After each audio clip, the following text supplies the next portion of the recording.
Today we're gonna check out another Misadventure, number 189, Fashion and Function. Grim Misadventurers, if you know, you know. True and real. Last time we started off the new year with an in-depth preview of Portent's customization. Today we bring you a gathering of some of the glorious item art coming with Fangs of Asakarn. These artifacts bring both fashion and function to the battlefield. As always, everything you're seeing today is active development and subject to change, blah blah. Anyway, we have a very cool looking sword here, right? Deathshriek. Or even mythical Deathshriek, which... This one looks really good in my opinion, like this is a really cool item. And it has apparently the following stats, so it is a cold weapon with like some bleeding damage as well on there at the top. And it has support for Star Pact, Siphon Souls, Necrotic Edge, and also has like +2 to Berserker, right? So it's like a... I mean, it supports weapon pool skills from Necromancer and gives you cold resistance reduction to Siphon Souls. So it's, I think, like Necromancer for like the main thing here that you want to play, right? Gives you resistance reduction to Siphon Souls, gives you 20% increased chance to use Necrotic Edge, so you can probably get to almost like 50% chance to use that, like per attack, which is really nice. And then, of course, there's like different choices, right? You could go Arcanist, as the item suggests you to do, and choose like Star Pact as an exclusive, which gives you cooldown reduction, attack speed, and conversion, which is very nice. But you could also just like pick another secondary class that, that has like better innate like cold synergy than Arcanist even, right? Like a class that has, for example, higher cold resistance reduction, like Nightblade or Berserker. Nightblade is not supported at all here on this build, like on this item.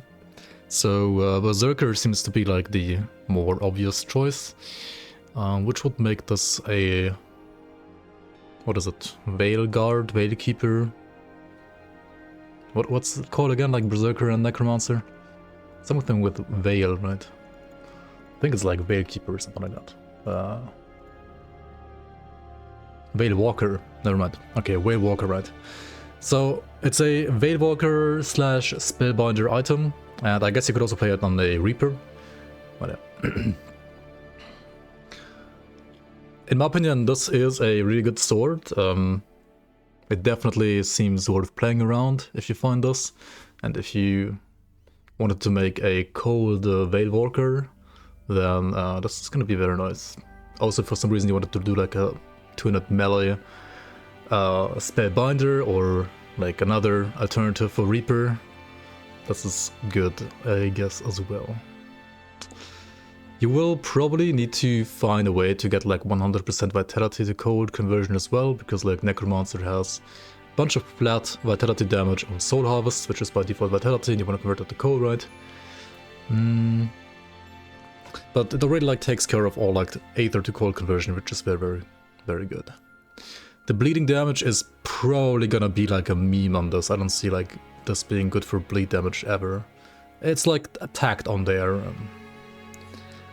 as many stats are many items in this game. Like, don't get confused with the bleed damage all too much. It's just a cold damage item, and that's fine too. Alright, what more do we have in store here? Portent of the End Times. This is a really cool looking 2-hit gun actually, which, or like 2-hit crossbow, I don't even know what it's supposed to be. I mean, I guess it's more a crossbow than a gun. Either way, really cool. And what does it do? It does... Wait, why can't I zoom in on this? Okay, anyway, it gives you chance to pass through enemies to Onslaught. So like, you can use the Onslaught default attack placer, and every single attack with Onslaught is gonna have a 66% chance to pass through enemies, which is really good for ranged, right? That's like really good. It also gives you a 15% total damage modified, which includes also like all damage from weapon pool skills, which will also be like modified by 15%. So that's really good too. And it converts all physical to chaos on Onslaught, Like all physical to chaos on Onslaught. Which would also mean like all physical damage from other weapon pool skills would also get converted to chaos as long as you're using Onslaught. So for example, if you choose to use Onslaught together with Zolan's technique, then the physical damage from Zolan's technique would already be converted to chaos anyway. This line in itself is kind of like only good if you don't play Onslaught and you play like, for example, a Witchblade, right? With Solaris Witchfire, this is occultist stuff, this is soldier stuff down here. Cadence, right? It's also their soldier skill as well. So you could play like... I mean, there's pretty much like 2 builds you can do with this. It's like Chaos, Cadence, Witchblade, I guess, and Chaos, Onslaught, Primalist are like the 2 that like bump into my eye right away. I gotta say though that the 15% TDM on Onslaught is probably way better than 20% TDM to Cadence, because like Cadence is only every 3rd hit, and Onslaught is like literally every hit. Also, this has like 66% pass-through, and can proc weapon pool skills on every single hit, whereas Cadence can only proc weapon pool skills on you're back. the 1st and 2nd hit, not on the actual Cadence hit. And Cadence has pass-through, so it's like 33% pass-through, but it can't proc additional weapon pool skills on the Cadence hit. But maybe it's still good enough. Who knows, right? Who knows? Thanks for the resub, Old. Welcome back. Appreciate it. 46 months. Welcome in. Also, welcome in, everybody. Welcome in Arusius, Tuperi, Korn, Genosukex, Thrashcan Man, Berserker, Bendravarin. It's a laser pointer, yeah, exactly. Brewster, Xenonic, Envy, how you doing? Black Sabathon. Wait, no, Black Sabbath hat in. Welcome, welcome. And the release date, even speculative? We don't have any idea about release date yet, except for this year. Mantic Lone Delator, welcome on. Awareness PM, Tesson, welcome guys. Eki, hello, hello, hello. Three-handed swords when? Maybe next year, or who knows. I mean, if you can become like a were spider or something like that, right? Or like a were scorpion, maybe, and then you have more than 2 hands. Maybe then that works. Anyway, you could actually also like not play Witchblade or Prowlers. You could also play Thane, right? You could play Chaos Thane with this. And then you could actually play Onslaught and Zolhan's technique and don't play Cadence, because I guess Onslaught is the better skill here. And you could like still play Cadence if you wanted to, but you wouldn't play both, right? You would play either or. 20% chance to be used to Zolhan's is pretty juicy though, I gotta say.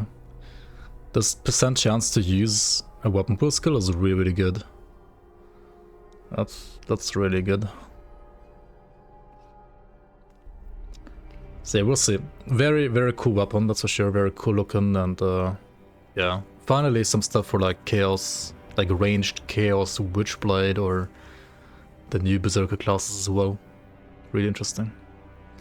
Also gives you like 1000 HP and lots of attack speed and leech.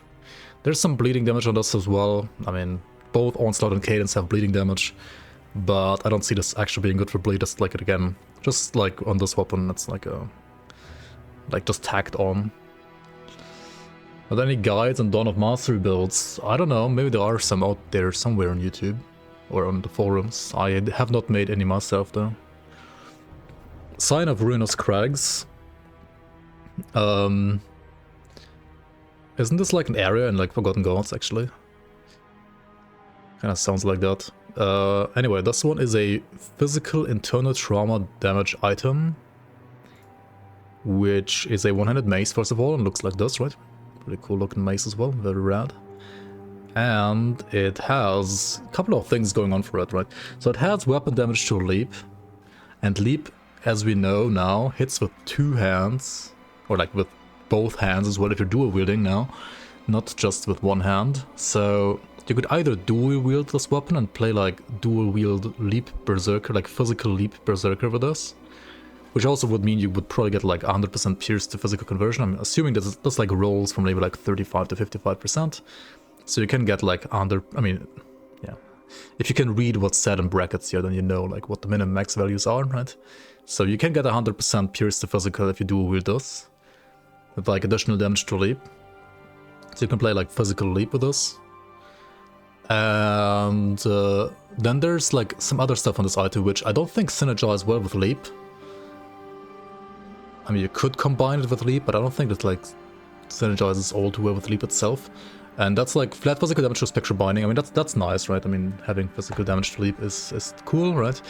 8 to physical damage to Spectral Binding is also nice if you're like a Necromancer secondary. So again, you could use this for a Whale Walker class, right? In this case, physical Whale Walker, which actually wouldn't be that bad. Like Necromancer does have physical resistance reduction. But of course, you could also play Soldier or Oathkeeper secondary. As also indicated by the plus skills to safeguard and to break morale over here. And then use a shield together with Necromancer. So it's like one-handed Sword and Board Death Knight or one-handed Sword and Board Oppressor, for example. And the cool thing is, well, you get 10% block chance Spectral Binding, which honestly, I mean, it's okay, but it's not that insane. But you do get a weapon pool skill as well, right? Ruinous Crags. Smash your foe with your shield with such force that the impact reverberates around you. This is a shield combat technique that activates off of weapon default attacks. So you get like a 20% chance, like a weapon pool skill with like 20% chance to be used. 180% main hand damage, I assume since this is a shield skill, it definitely will use the damage of your shield. Maybe of your shield and main hand. I mean, either it hits like Smite, or it hits like Shattering Smash, but I think it's more like Smite actually. Because it says that it has like the attack arc and maximum targets. It's not a wave, right? So it's gonna be more like a Smite kind of weapon pool skill maybe. Or maybe something completely new even. Anyway, it's a shield weapon pool skill, which probably will use the damage of your shield and your main hand weapon. And should synergize really well on like a... I think Oppressor is probably like the best class for this, because if you're Oppressor, you can also use like Oathkeeper's weapon pool skills on top. But I mean, you can also always like choose the Soldier side and just be tank here in general. Rakashanter, welcome and welcome. Just wanted to say I've been watching your video guides, it really helped you understand the core of the game. Glad to hear that, man. Thank you, cheers from Spain. Thank you, man. Thank you for watching and glad you enjoy all the guides and they were helpful to you. Alright, next item is the Stonehand Behemoth. This is a, well, a stone hand on a shield. This thing is so big and heavy, cannot possibly imagine anybody wielding it, much less two. Is this a hint? Two would definitely be a bad idea for your back. Oh, they're gonna like make a totally normal version of this, like 100%. Like if that isn't a hint. Okay. The item itself though looks like this and has the following stats, right? So it's cold to physical, conversion to onslaught. It's like physical and bleed onslaught. In this case you actually get like additional bleeding damage to onslaught, so maybe like bleeding is not just a like a tacked on thing, but actually also usable.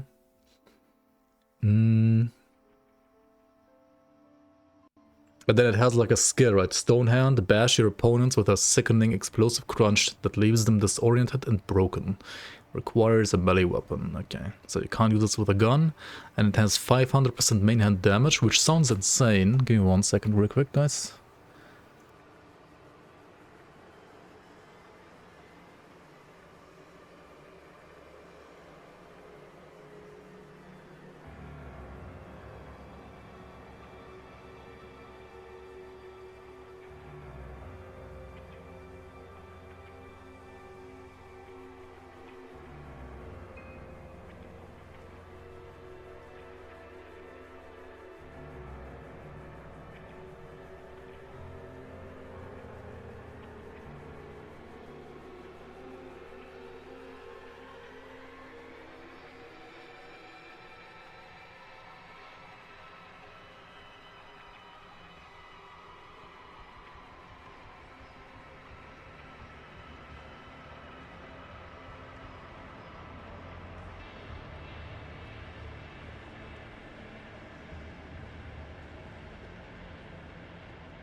Alright, sorry about that.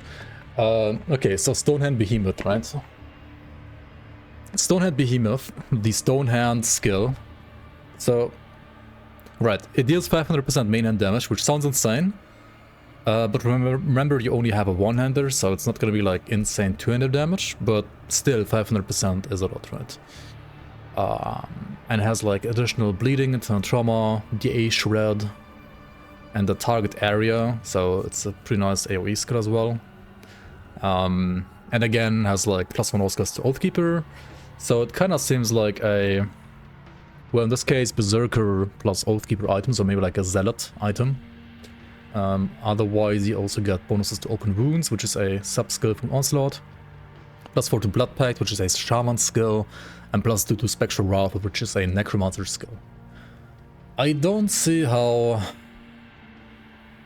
there's like big Shaman synergy here, apart from like Shaman being a good bleeding class. So maybe if you want to go like Bleed Shaman with us for some reason, that's like good for that. Spectral Wrath, if you go like Physical Oppressor, I mean, yeah, I mean either Oppressor because of like +1 Oathkeeper, or Whale Walker, yeah. Just say no to Necro. I think this is probably best on Zealot, right? I mean, you could always play Shields and Soldier, but there's like literally nothing for Soldier here. Blood Rager with Stonehand Behemoth, maybe, yeah. I mean, Mystic is a good class, right? Like Shaman plus Berserker is gonna be a very, very good class. So maybe that's still doable. But I feel like Mystic has so many other builds that are just better than this, probably. Interesting item for sure. This is pretty cool. It does have OA, it does have physical resistance, it does have crit damage. And it does give you like another way to like play physical onslaught if you want to. Okay, I mean that's already it for this Misadventure though. We're gonna get the next one on March 17th. So yeah, no Fangs of Asakarn until March 17th, that's for sure. And since we didn't get a release date here either, I'm pretty sure it's like safe to say that there's not gonna be a Fangs of Asakarn until like May probably, right? Because if they announce it on March 17th, they wouldn't say like, oh, it's coming out next week, by the way, right? It would be definitely later than that. Like, I don't see it being out before May, to be fair, if I have to be realistic here, for sure.